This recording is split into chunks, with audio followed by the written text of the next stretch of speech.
Hey everyone, today I'm going to talk about why it's difficult to rank a WordPress site on page 1 of Google.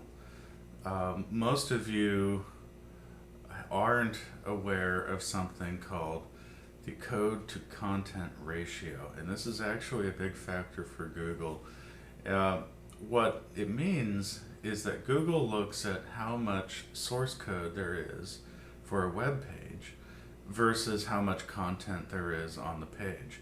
And WordPress sites just happen to be about 90% code versus content. And this is one of the reasons why you have to blog constantly in order to be showing up in search engines. There are two different reasons for blogging. You can be blogging for visibility and trying to bring people in from outside the web, outside of your website. However, a lot of people are doing it to create content to be crawled by Google on their web page, and the obstacle they're up against is how much code is in the typical WordPress site. People are downloading plugins, they're loading up all of these extra features and things on the site, which also slow the site down. I once saw a site that someone had created that took over a minute for the page to load. It was for a realty site, and the customer didn't see a problem with it because they wanted all the features, but they didn't understand that nobody was going to wait that long for the page to load. So content to code ratio is a really big deal. Also, keep in mind originality. One of the things that search engines look for is original content, and if 90% of your site is code, and that code is also in use on all of the other millions of websites that use the same platform as you, then Google and other search engines are going to see it as not original content or not an original website, and that's going to hurt your rankings as well.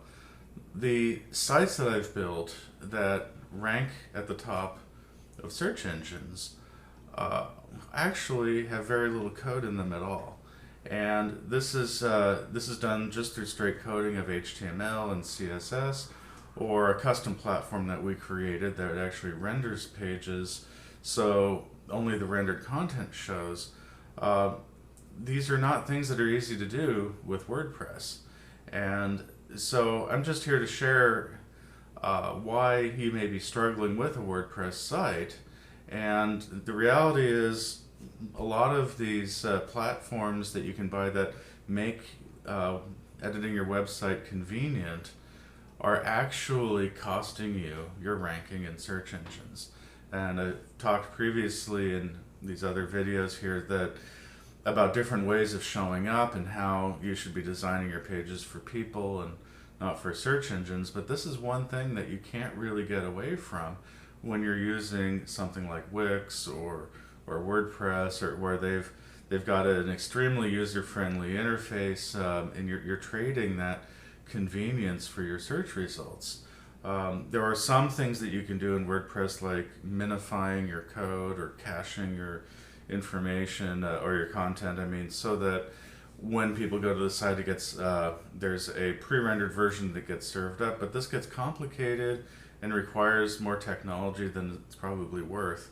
And I want to offer that out there for consideration for people who are struggling. And it isn't actually too hard to build a site that isn't using WordPress if you talk to the right people and spend a little bit of time learning how the internet works. So I hope that helps, and I'll see you tomorrow.